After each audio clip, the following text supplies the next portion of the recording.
Imagine a currency so powerful that entire countries rise and fall because of it. A currency that decides wars, controls oil, and shapes world politics. And today that currency is the US dollar. But the real question is, how did the dollar become the king of the world? Its journey wasn't luck. It was a series of bold moves, crises, wars, and brilliant strategy. Let's go back to the early 1900s. Back then, the British pound ruled global trade. The world trusted gold more than paper. And America was still growing, not leading, but World War I changed everything. Europe went bankrupt fighting each other. Countries needed weapons, food, and loans, and America became their biggest lender. For the first time, gold started flowing into the United States. America became the richest holder of gold in the world. And that gold would soon become the foundation of dollar power. After the war ended, the world was unstable.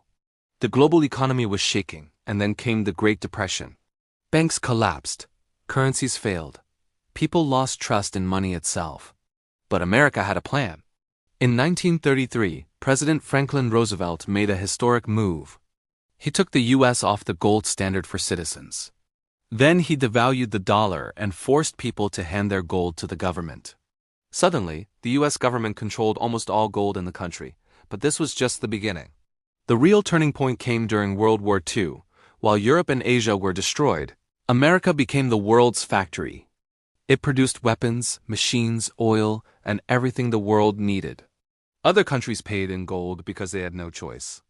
By 1944, America owned more than 2/3 of all the gold on Earth. This is where history changed forever. In a small hotel in Bretton Woods, world leaders gathered. They had to rebuild the world economy. And the U.S. had the money, the power, and the gold. So they created a new system called the Bretton Woods system. It declared that the U.S. dollar would be the world's main currency, and every other currency would be tied to the dollar, while the dollar itself was tied to gold. 1 ounce of gold was set at $35. This meant the dollar became as good as gold, and the world accepted it. Trade happened in dollars. Loans happened in dollars. Oil started being bought with dollars.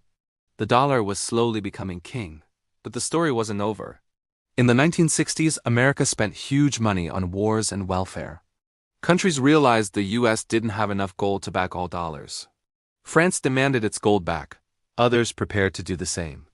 A crisis was coming. So in 1971, President Richard Nixon made a shocking announcement. He ended the dollar-to-gold link. From that moment, the dollar was no longer backed by gold. People thought the dollar would collapse, but something unexpected happened. The dollar survived. And not just survived, it became even stronger. How? Because America made another genius move. In the 1970s, the U.S. struck a secret deal with Saudi Arabia. The deal said, all oil in the world would only be sold in U.S. dollars. And in exchange, America would protect Saudi Arabia militarily. This created the Petrodollar system. Now every country needed dollars to buy oil. India needed dollars. China needed dollars. Europe needed dollars. Africa, Asia, South America, everyone needed dollars. Demand for dollars exploded across the planet.